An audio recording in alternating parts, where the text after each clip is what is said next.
Nós estamos ao vivo pelo nosso canal do YouTube Hit TV. Daqui a pouquinho esse programa tá lá para você assistir a qualquer momento. E agora a gente fala com o doutor Igor Duarte, que é neurocientista. Tudo bem, doutor? Tudo bem, Jaque. Prazer recebê-lo aqui, viu? É um prazer estar aqui novamente. Doutor, quero entender muitas coisas, né? O nosso tema principal é compreender por que algumas frases, palavras, músicas impregnam na nossa mente. É impressionante como a gente pode se lembrar de propagandas famosas da época da nossa infância e a musiquinha vem até hoje. A gente estava ali nos bastidores conversando na maquiagem com o Dani, com a Mai, e lembrando de algumas músicas e falando, gente, essa foi da infância, essa era de um programa que a gente assistia quando era criança. Músicas bacanas, mas também músicas terríveis. Tem uma explicação para isso? A gente não controla isso, né? E as empresas de publicidade conhecem muito bem o mecanismo e fazem com que a sua marca fique na cabeça da pessoa, que quando a pessoa estiver numa situação que necessita, ela vai buscar aquilo que ela já conhece, porque o cérebro já está adaptado, já está familiarizado com aquela marca, com aquele produto, e aí fica muito mais fácil. Então, se a gente buscar aí, não precisa nem esforçar muito, vem uma musiquinha de algum alimento, de algum refrigerante, venha de algum automóvel, etc. Porque isso fica enraizado no cérebro de uma forma muito peculiar. As músicas, elas mexem com o emocional. Tem uma parte no cérebro que lida só com as emoções, tem uma parte das músicas que lidam, que afetam, atingem a parte dos movimentos do cérebro. Então eles fizeram um estudo, colocaram uma música que não era a música que as pessoas alvo do teste gostavam. Tipo um ritmo diferente. E colocaram essa pessoa com um equipamento para monitorar a atividade cerebral. Então a música começou a tocar e a parte do cérebro relacionada ao movimento ou dos pés ou das mãos começou a disparar eletricidade. E o indivíduo estava lá paradinho. Em menos de um minuto ele começou a bater o pé. Querendo ou não querendo. Querendo ou não querendo, você... reage, né? Você é refém desse método que eles utilizam. O corpo vai reagir, então? Vai reagir inconscientemente, mesmo que você não queira. Você fala assim, ó, eu não quero fazer isso. Se você for exposto a isso, não tem como, daqui a pouco, isso fica impregnado na sua cabeça e pode ser até difícil de tirar. Fica o dia inteiro cantando isso na cabeça. E é interessante isso que você está falando, porque às vezes, vamos imaginar aí um tipo de música que a gente não gosta. Eu posso falar de um tipo de música que eu não gosto, que é funk. Mas você está passando em algum lugar, escuta um pedacinho. Daqui a pouco você está vivendo a sua vida e você fala, eu não acredito que eu estou me lembrando. Às vezes a gente tem dificuldade para decorar tantas coisas, você fala, eu só ouvi isso uma vez, por que eu estou me lembrando do refrão dessa música horrorosa? E o funk, ele tem uma propriedade que ele repete.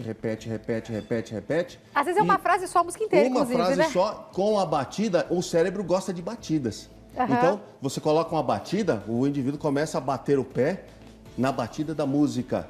E isso, acredite, dá uma sensação de prazer para o cérebro, ativa uma área do cérebro, chama sistema de recompensa. Toda vez que o cérebro programa a batida e coincide com a batida da música, o cérebro fala assim, acertei. Opa, estou preparado para fazer de novo. E ele faz de novo, acerta de novo, isso vai gerando, vai liberando a substância do prazer. E o cérebro vai fazendo isso, repetindo, para manter essa sensação de prazer. Por isso que, mesmo que você conscientemente não goste da música, você consegue carregar essa música o dia inteiro. E aí, como que eu faço a lavagem para tirar isso, né? É um problema. Não sai, né? Não sai. Agora, em contrapartida, pensando nisso de uma forma positiva também, existiam na minha época de estudo, que não é muito tempo atrás, né? Musiquinha para tabuada, musiquinha para história, musiquinha para fórmulas de química. Essas músicas também são bem aceitas pelo cérebro e também podem ajudar? São. Então, a fórmula química, então hoje o programa está bem científico, né? A fórmula química, se você tentar decorar ela, esquece. Na hora que você precisar, você não vai lembrar ela. Agora, o cérebro, como o cérebro gosta muito de música, o cérebro é musicável, né? Ou musicado, você consegue inserir o código que você quer se lembrar e quando você se lembrar da música, que tem o movimento, então essa informação vem à tona. E aí você, na hora do vestibular, na hora da prova, consegue se lembrar da fórmula química e tirar um benefício disso, né? Tem no YouTube um professor de uma universidade importante no Rio de Janeiro que faz isso muito bem. Adivinha que o tipo de música que ele usa? O funk. O funk. Porque Por causa da batida. O funk, ele é muito chiclete. E aí ele associa, ele consegue colocar a fórmula de um método que se encaixe na batida da música. Os alunos muitas vezes não lembram ou nem aprendem de verdade a fórmula. Mas com a música, eles conseguem trazer a informação e tiram proveito disso. Você sabe que eu me lembro de quando eu comecei a decorar a ordem dos livros da Bíblia. Hoje a gente pode mexer no celular, né? Mas para ter mais habilidade, tem uma música, inclusive, que o missionário R.R. Soares gravou. Você também usa, né, Dani? Que ela começa Gênesis, Êxodo, Levítico, Número... Gente, e vai assim até o final. Então, às vezes eu tô no culto e tem um livro diferente, eu já começo. Deuteronômio, Josué, Samuel, Reis. Aí eu acho aonde tá interessante, né? Se você for lá na ordem cronológica... E eu decorei com uns 12 anos isso, hein? E eu sei até hoje. Para sempre, né? Se você for pela ordem cronológica dos livros bíblicos, você pode se perder, mesmo se você tenha familiaridade com a Bíblia. Porque são muitos livros. São muitos livros. Então, na sequência, tem nomes que se aproximam um do outro, parecidos, etc. Então, a música consegue trazer a informação que você quis dentro da canção e beneficiou você. Então, para os estudos é assim também, né? Sim, é interessante, sim. É interessante. Essa história de que música ruim pega mais é conversa, então. É que, na verdade, quem escreveu a música talvez tenha utilizado bem da batida e todo o resto. Eles sabem muito bem disso. Para vender uma música, a música que tem... O que eles chamam de música boa é a música que tenha aquela letra que tem um sentido, que recorda algo bom, etc. Eles se referem a isso como uma música boa. Mas essas músicas, elas normalmente não se repetem com muita facilidade, aliás, não tem repetições, e isso não fica gravado na cabeça. Então, o indivíduo, como não canta ela o tempo inteiro na cabeça, dificilmente ele vai querer comprar o CD daquele cantor ou ir até o show daquele cantor. Então, como eles sabem que o cérebro funciona desse jeito, até os anos 90 eu não sabia muito o funcionamento, agora eles sabem. Então, as neurociências estão evoluindo e estão fornecendo ferramentas para a área de publicidade, enfim. E eles estão pegando esses artifícios, se aperfeiçoando e desenvolvendo técnicas para venda, para ser mais efetivo. Então, as músicas, faz músicas com refrão simples, com refrão que tem uma rima, certo? E o refrão que tenha uma relação interessante com a batida da música, a chance da música ter sucesso é muito maior. Vou dar aqui um exemplo, sem fazer propaganda, mas eu vou falar da música dos hambúrgueres, que na verdade ela era hambúrguer, depois teve uma polêmica de que estava escrito errado, que estava dito errado e mudou. Todo mundo sabe cantar essa música, né? As nossas gerações, talvez as crianças hoje não saibam, mas as nossas gerações sabem cantar a música de trás para frente e de frente para trás. Sem contar que esse grande fast food, assim como outros, associa não só a música como as cores também, porque o nosso cérebro também se identifica com as cores, né? É fácil. Você falou da música e aí eu lembrei ainda do palhaço dançando, que é muito impressionante, ligado, né? Então a batida da música se relaciona com um videoclipe interessante que tem uma situação legal, sol, praia, uma dança, entre aspas, sensual. Isso fica enraizado no cérebro de uma forma muito mais intensa. E aí a chance da música ficar no seu cérebro, colar como chiclete, é muito mais fácil.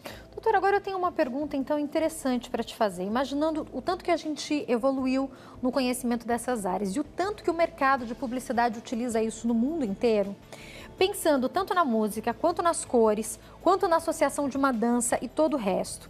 A gente pode imaginar que às vezes a gente consome, seja a compra de um carro, seja comer alguma coisa, seja ouvir algum tipo de música, a gente consome coisas sem precisar porque a gente está sendo de alguma maneira manipulado? Sim, nós somos manipuláveis. E aliás, só tem uma forma de você não ser manipulado, é você ficar isento dessas informações. Se você não entrar numa bolha, basicamente isso também, aí, né? E é impossível hoje, no pleno século XXI, você não está ligado a nenhum meio de informação, né? Você não receber essas informações e aí você está livre delas. Mesmo você passando lá na sua calçada, você não está com nenhum equipamento ligado, a música que está tocando em volta, ela vai interferir em você, isso de forma inconsciente. E aí você falou se a gente consegue... se a gente, entre aspas, consome o que a gente não precisa, com certeza. Então, colocam a informação na gente, aquela que a gente nem sabia que precisava, E aí a gente falou, opa, eu preciso daquele sapato que falou. Aliás, eu estou com uma fome. Inclusive, né? Tá passando senti a um música, cheiro, já vi uma cor, passou uma música, eu quero comer. Passou aquela musiquinha, ó, lembrei daquela musiquinha, lembrei que estava com fome. Já aconteceu isso? Eu nem sabia que estava com fome, agora eu lembrei que estou com fome. Olha, eu acho muito interessante a gente falar um pouco sobre isso, para a gente entender como podemos ser manipuláveis. Eu por exemplo, em uma área específica, que é a música, eu sou um pouco bitolada, porque eu ouço muito mais música evangélica do que qualquer outra coisa. E daí outro dia eu estava passando e tinha um pessoal, eu estava até com o pessoal aqui da produção, tocou uma música que está muito em alta e alguém perguntou assim para mim, você nunca ouviu? Eu falei, nunca ouvi, não sei nem do que vocês estão falando.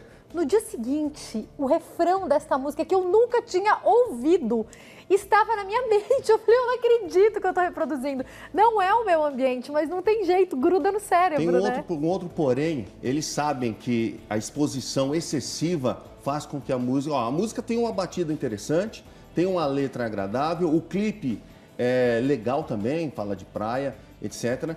E coloca isso para tocar, as rádios inteiras tocando, na internet está tocando, a criança está cantando isso, etc. Você se vê refém disso e aí você, mesmo sem ouvir, mesmo sem gostar, está com essa música na cabeça o tempo inteiro. Se você me permite, Jaque, essa música a qual você está se referindo, ela, em um determinado momento, a batida dela sai do compasso com a palavra que é dita. E um especialista em música espanhol, ele analisou a música... Você sabe qual música eu tô falando? Sem eu ter falado qual é? Eu sei. É aquela do Despacito? Despacito. É essa daí mesmo. Então, vou contar pra vocês, gente. É essa, tá? A música Despacito, no minuto 1:26, a batida acaba. Então, ele introduz pela primeira vez a palavra despacito, que significa devagarzinho, fora do ritmo. E segundo esse especialista em música, ele diz que isso faz com que o cérebro... Lembra que eu falei que o cérebro gosta de ritmo? A música sai do ritmo e liga um alerta no cérebro. O cérebro fala assim, opa, tem alguma coisa de errado com a música. Então, se a música sair do compasso dali pra frente, o cérebro fala assim, não gostei dessa música porque eu não consigo acompanhar a música. Mas como a música não saiu mais do compasso dali, ela te chama a atenção, te deixa fixo. Chamou a atenção inconsciente, o cérebro ficou totalmente ligado na música e a música não mais sai do ritmo, então o cérebro... Olha o que eles fazem com a gente. A música fica impregnada na sua cabeça e aí você vai ficar refém dela. Olha, tudo bem que eles querem vender, aí é um problema deles, enfim, mas que a gente possa usar isso para o bem de fato, porque quanto que a gente poderia aprender, né, utilizando isso, quanto a gente poderia, de repente, desviar o nosso cérebro para uma atenção mais necessária. Eu acho que a gente pode evoluir em outras áreas e não só na publicidade ou na música, né, doutor? De repente, os professores conhecer sobre isso, a dificuldade de se conhecer a matemática, porque decorar uma fórmula difícil. Decorar uma fórmula, muitos alunos falam na escola, falam assim, mas para que eu vou utilizar essa fórmula? De repente não utilize, mas de repente isso vai ser importante para você. Coloque essa informação de uma forma que o cérebro esteja 100% apto a absorvê-la e aí o aluno vai ter mais informações. E um cérebro cheio de informações é uma ferramenta muito mais poderosa para a vida adulta.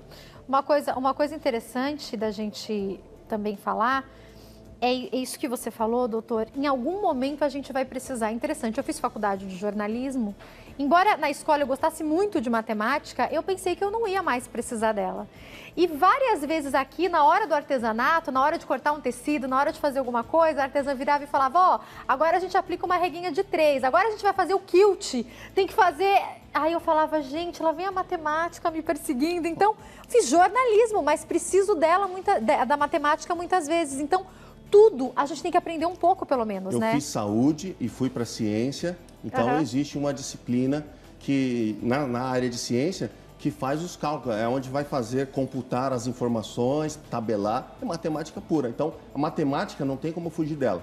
Então, você fala assim, eu quero ir para outra área porque eu quero fugir da matemática, você vai se encontrar com ela. Então, a dica para as crianças que estão assistindo aí, foque na matemática, aprenda a matemática, que até para a língua portuguesa vai ser importante saber matemática. Sempre, né? Doutor, quem também utiliza muito essas músicas são os políticos em época de eleição, que muitas vezes influenciam, inclusive, as pessoas, porque, decorei esse número mesmo, então eu vou votar nele, né? Isso aí, eles sabem que a música influencia, existe um período de campanha eleitoral, não se pode falar de política, então as pessoas tendem a esquecer o que foi dito 4 anos, se lembram só daquele período de campanha, a música é legal.